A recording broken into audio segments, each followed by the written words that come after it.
I've always dreamed of space exploration, but nothing could have prepared me for the horrors that awaited us on the dark side of the moon. My name is Dr. Emily Chen, and I was the lead astrobiologist on NASA's classified Luna Obscura mission.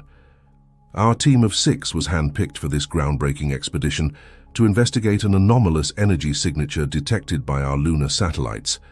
As our spacecraft, the Artemis 7, approached the landing site, an eerie silence fell over the crew. Commander John Phillips, a veteran of 3 previous lunar missions, furrowed his brow as he studied the readouts. "I've never seen anything like this," he muttered, gesturing to the fluctuating energy levels on the screen. "It's like it's alive." I leaned in, my heart racing. The signature pulsed rhythmically, almost like a heartbeat. "Whatever it is, it's big," I said, trying to keep my voice steady. "And it's buried deep." As we touched down on the lunar surface, the desolate landscape stretched out before us, bathed in the harsh contrast of pitch-black shadows and blinding sunlight. Earth hung in the sky like a distant memory, a fragile blue marble suspended in the void. We suited up and exited the craft, our boots leaving fresh imprints in the ancient lunar dust. The site of the anomaly was just over the horizon, hidden from Earth's view for millennia. As we crested the ridge, we all froze in our tracks. There, rising from the lunar soil like some grotesque monument, was a vast structure of clearly artificial origin. Its surface was a dull, matte black that seemed to drink in the starlight. Geometrically impossible angles jutted out at random intervals, creating a silhouette that hurt the eyes to look at directly. "My God," whispered Dr. Sarah Reeves, our geologist. "It's beautiful." I couldn't shake the feeling of wrongness that washed over me. The structure seemed to pulse with malevolent energy, and for a moment, I could have sworn I saw shapes moving within its inky surface. As we approached, our comms crackled with static. Commander Phillips' voice came through, tinged with concern. "Base, this is Artemis 7th. We've discovered something. Request immediate." The transmission cut off abruptly. We all turned to look at the commander, but he was staring at his wrist console in confusion. "I've lost all contact with Houston," he said, his voice tight with barely controlled panic. A chill ran down my spine as I realized we were utterly alone, cut off from Earth and any hope of rescue. Little did I know our isolation was only the beginning of the nightmare that awaited us on the dark side of the moon. We set up a temporary base camp at the foot of the alien structure, our habitat modules dwarfed by its immense size. Initial scans revealed nothing about its composition or purpose. Our instruments seemed to slide off its surface as if it wasn't really there. Dr. Michael Chang, our physicist, was the first to notice the distortions. "Look at the stars," he said, pointing to the sky above the structure. We all gazed up and gasped. The familiar constellations were warped and twisted around the edges of the black monument, as if space itself was being bent by its presence. As night fell, or what passes for night when you're on the dark side of the moon, we retreated to our habitat to plan our next move. That's when the whispers started.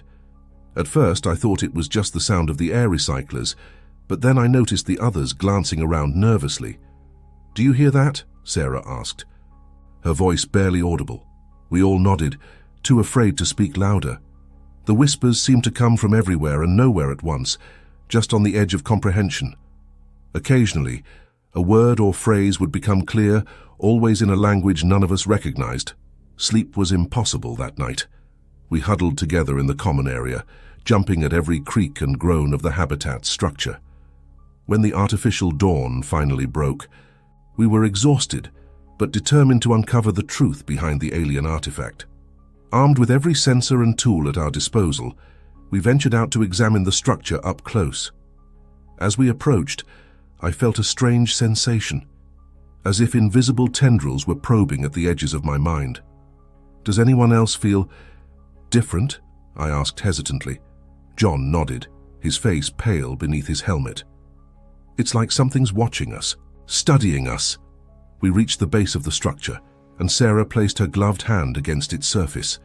Instantly, a ripple of energy pulsed through the alien material, and Sarah screamed. We rushed to her side, but she was already backing away, staring at her hand in horror. Through her glove, we could see her skin shifting and changing, taking on the same matte black texture as the structure. "Get it off me!" she shrieked, clawing at her suit. But it was too late. The transformation spread rapidly up her arm, across her chest and over her face. In seconds, Sarah Reeves ceased to exist, replaced by a featureless black statue. Panic set in as we scrambled back to the habitat. But as I turned to flee, I caught a glimpse of movement from the corner of my eye. Sarah's statue had turned its head to watch us run. Days passed, and we remained trapped on the lunar surface, our communications with Earth still dead. Sarah's remains had been placed in quarantine, but we all felt the weight of her loss. The whispers grew louder with each passing hour, and we found ourselves struggling to distinguish between reality and hallucination. It was Michael who suggested we explore the interior of the structure. "If we can understand it, maybe we can find a way to contact Earth," he argued. Despite my reservations, I knew he was right. We had to do something. We located what appeared to be an entrance, a yawning black maw that seemed to devour all light. As we stepped inside, our helmet lights flickered and died, plunging us into absolute darkness. Then, the walls began to glow. Intricate symbols crawled across the surfaces, pulsing with an eerie blue light. They shifted and changed as we watched, forming patterns that hurt the mind to comprehend. I felt a pressure building behind my eyes, and judging by the pained grunts of my companions, they felt it too. "We should go back," John said, his voice strained. But as we turned to leave, we found only a smooth, featureless wall where the entrance had been. Panic threatened to overwhelm us, but we pressed on deeper into the alien labyrinth. Time began to lose all meaning. Our chronometers spun wildly, sometimes showing that hours had passed in the span of seconds, other times crawling to a near standstill. We came upon a vast chamber, its ceiling lost in the darkness above. In the center stood a pillar of swirling energy, tendrils of light reaching out like grasping fingers. And there, suspended within the maelstrom, was Sarah. Her body had been twisted and changed, barely recognizable as human. Extra limbs sprouted from her torso, and her face had split open to reveal rows of gleaming teeth.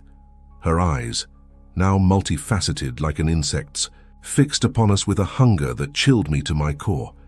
"Welcome, friends," Sarah's voice echoed in our minds, but it was not Sarah speaking. "We have waited so long for this moment." Michael let out a strangled cry and bolted, disappearing down a corridor. John and I tried to follow, but the passages shifted and changed around us, separating us from our panicked colleague. As we stumbled through the ever-changing maze, John grabbed my arm.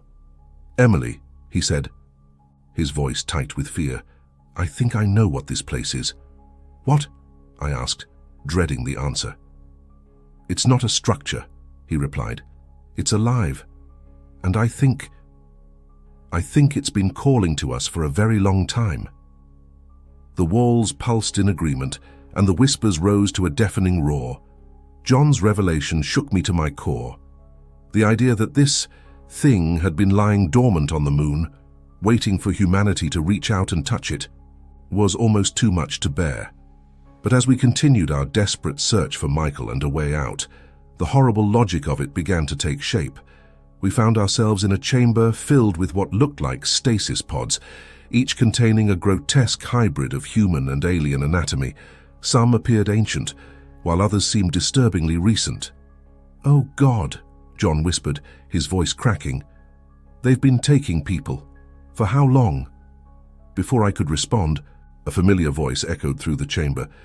"Since the dawn of your civilization." We spun around to see Michael standing in the doorway, but his eyes glowed with an otherworldly light. "Michael?" I asked hesitantly, but I already knew this wasn't our friend anymore. He smiled, revealing too many teeth. "Michael is here, but he is more now, as you all will be." He gestured to the pods around us. "Your kind has always looked to the stars, dreaming of what lies beyond. We are that dream made manifest." John pushed me behind him, his body tense. "What are you?" "Michael," or the thing wearing Michael's face, tilted its head. We are the bridge, the gateway between dimensions. Your people have glimpsed us throughout history, in dreams and visions. We have guided your evolution, preparing you for this moment. Memories flashed through my mind, ancient cave paintings of impossible creatures, myths of gods descending from the heavens, modern reports of UFO sightings. It all led here, to this abomination buried in the lunar soil. "Why?" I managed to choke out. Michael's grin widened impossibly. "Because we hunger. Your reality is nourishing to us, but we cannot fully enter without a willing bridge." He spread his arms wide. "That's where you come in." John lunged forward, trying to tackle the thing that had been Michael, but he passed right through it as if it were made of smoke. He crashed to the ground, and when he rolled over, his eyes were wide with terror. "Run!" he screamed. I didn't hesitate, bolting for the exit as Michael's laughter echoed behind us. We ran through twisting corridors, the symbols on the walls becoming more frenzied, almost angry. I could feel the entity's frustration as we evaded its grasp. But with each turn, I became less certain of where we were or how to get back to the surface. Finally, we burst into a massive spherical chamber. In the center floated a swirling vortex of darkness, studded with points of light like distant stars. The sight of it filled me with a primal dread I couldn't explain. "It's a portal," John said, his voice filled with awe and horror. "A gateway to somewhere else." As we stared into the abyss, I felt a presence behind us. We turned to see Sarah, Michael, and a dozen other twisted forms blocking our escape. Their voices joined in a chorus that shook the very foundations of reality. "Join us," they intoned. "Become the bridge. Let us in." The portal pulsed hungrily, and I knew we were out of options. We were about to face a fate worse than death, absorbed into this cosmic horror to serve as its gateway to Earth. And there was nothing we could do to stop it. Time lost all meaning as we stood at the precipice of that impossible portal. John's hand found mine, and I clung to it like a lifeline. The transformed creatures that had once been our friends and colleagues encircled us, their warped bodies swaying in an unseen breeze. "You cannot resist," they said in unison, their voices a cacophony of familiar and alien tones. "You are already part of us." I wanted to scream, to fight, to do anything but stand there paralyzed by terror. But as I stared into the swirling vortex, I felt my sense of self beginning to unravel. Memories that weren't my own flooded my mind. Civilizations rising and falling on distant worlds, incomprehensible beings drifting through the void between galaxies, entire universes born and dying in the span of a thought. "John," I managed to gasp, turning to look at him. But John was gone. In his place stood a creature of shadow and starlight, its form constantly shifting and changing. Only his eyes remained, wide with a mixture of wonder and horror. "Emily," he said, but his voice echoed as if from a great distance. "I can see everything."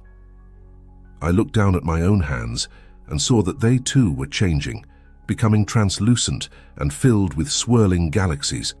The boundaries between my body and the space around me blurred, and I felt myself expanding, becoming one with the structure, the moon, the entire cosmos.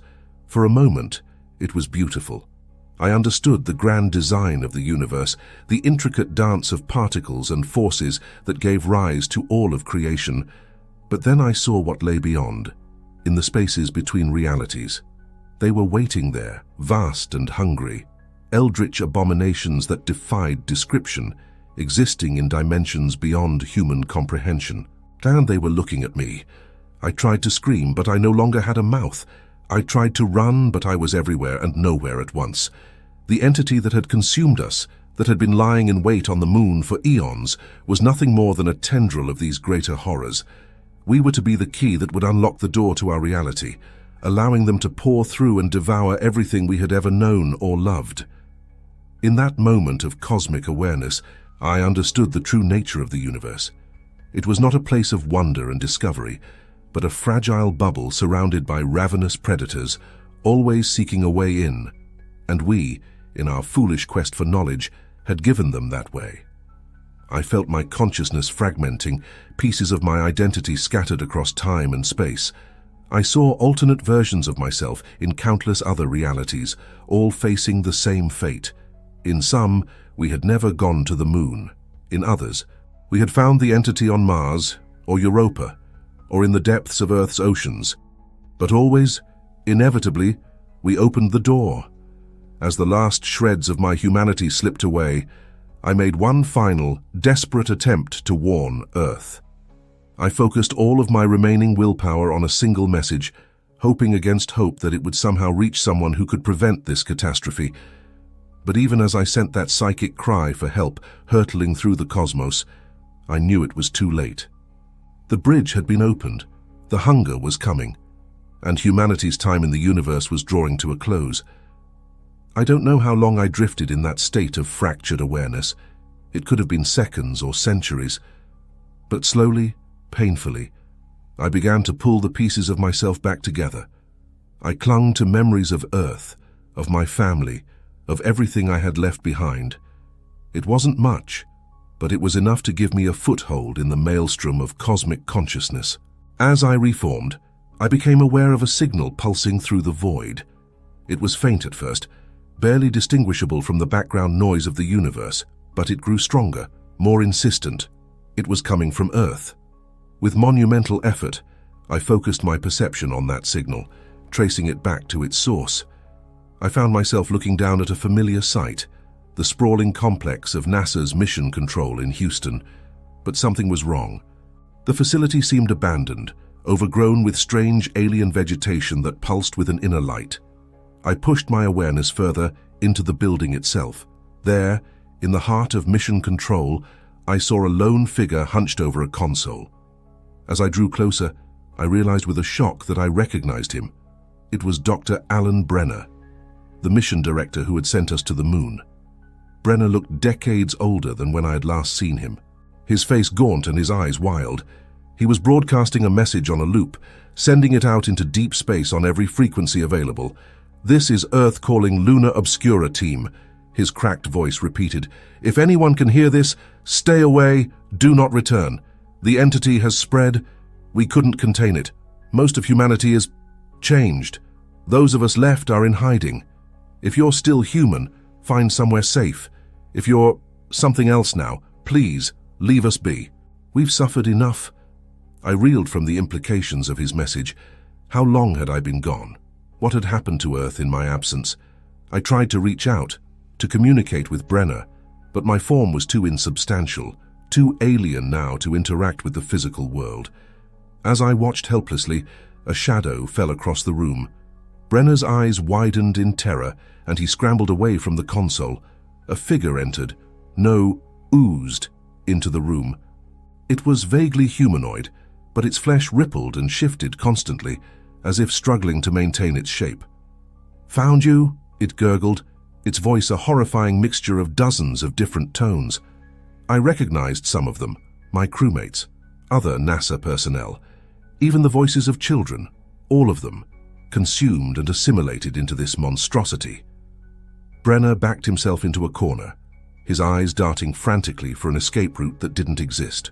Please," he whimpered. "I'm the last one. Once I'm gone, there's no one left to hunt, no one left to hurt." The creature paused, cocking its head in a sickeningly familiar gesture.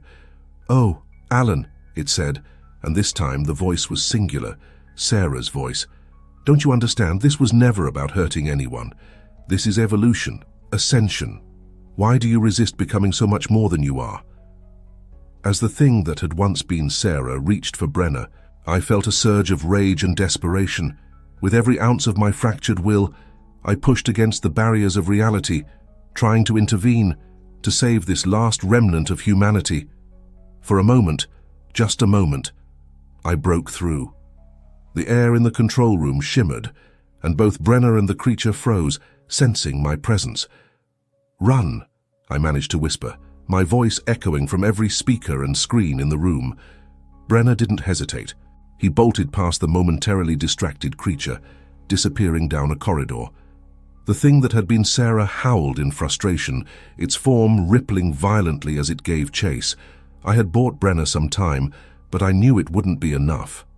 Earth was lost, consumed by the very terror we had unwittingly unleashed, and it was spreading, I realized with growing horror. I could feel tendrils of the entity's influence reaching out into space, seeking new worlds to infect and devour. In that moment, I made a decision. I couldn't save Earth, couldn't undo what we had done, but perhaps I could warn others. With the last vestiges of my humanity, I gathered every scrap of information, every memory of what had happened, and condensed it into a single, powerful transmission. I broadcast that warning out into the cosmos, aiming it at every potentially habitable world I could sense. Thousands of objects were launching into space, ships carrying the infection to the stars. My consciousness scattered once more, spreading thin across the vast expanse of the universe, but a part of me remained alert, watching, waiting. Perhaps somewhere out there, someone would hear my warning. Perhaps they would be smarter than we were, more cautious in their exploration of the unknown, or perhaps the hunger would spread unchecked, consuming reality one world at a time, until nothing remained but the vast, empty darkness between the stars.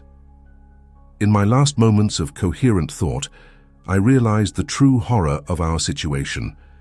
We had not merely opened a door for some alien entity to enter our world. We had become the door itself, transformed into living conduits for a cosmic horror beyond imagining. The NASA mission patch on Brenner's faded uniform caught my fading attention. Our mission motto, once filled with hope and the promise of discovery, now seemed like a cruel joke. Ad astra per aspera. Through hardships to the stars. We had reached the stars, all right, and in doing so, we had damned all of creation. As my consciousness finally unraveled completely, merging with the cosmic background of the universe, one final desperate thought echoed through the void. I'm sorry. God help us all. I'm sorry.